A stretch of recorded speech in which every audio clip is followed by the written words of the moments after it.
Observations with Meyer Burnett.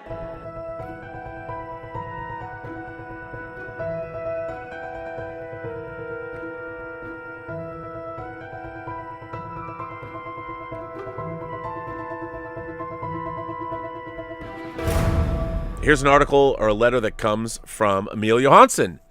Emil says, "Greetings. I have some thoughts on the DC Cinematic Universe. I refuse to call it the DC EU because I don't like that title. I have a theory on how things could have worked out better and how they could have continued the Snyderverse.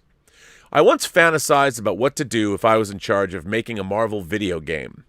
I immediately wanted to create a cohesive but diverse universe where there were many levels, many worlds, many characters, many storylines, etc., etc.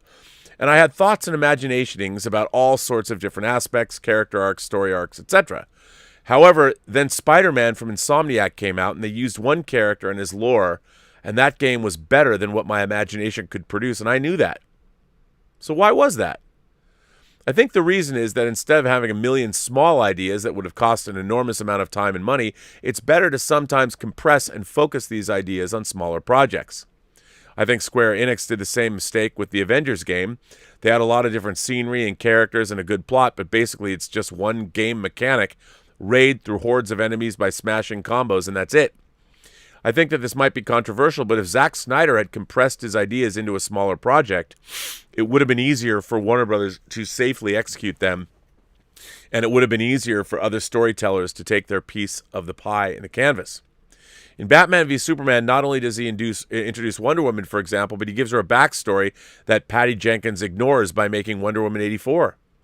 Warner Brothers casts Jason Momoa making Aquaman cool, then James Wan makes him look ridiculous again by putting him in the orange costume. Come on, man, that was awesome. Come on, Emil. That was awesome. These are conflicting ideas thematically and plot-wise, but I don't think Wan or Jenkins was wrong. I think that Snyder should have left Wonder Woman more blank so that Patty could do whatever she wants without breaking canon. That's my theory. I think if the Snyderverse would have been more compressed, more storytellers could have added their voice without breaking the canon, and the Snyderverse could have continued, and the Man of Steel Justice League arc could have been told to its somewhat fuller extent.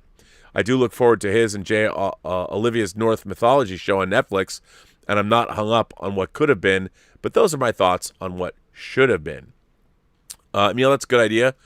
Obviously, over the last couple weeks in promotion of Army of the Dead, while promoting it, Zack Snyder has expressed his displeasure at what working on the Snyder Cut was actually like, which is another nail in the coffin. There will be no Zack Snyderverse continuing forward, other than the vestiges of Warner Brothers doing Wonder Woman, a Batman movie with Ben Affleck in it, in The Flash, and also Aquaman moving forward. So the legacy of the Snyderverse is the actors he cast to play those parts that continue on to make movies. So, in a sense, the Snyderverse will continue, albeit not in the form Zack Snyder might have wanted it to, which is a bummer.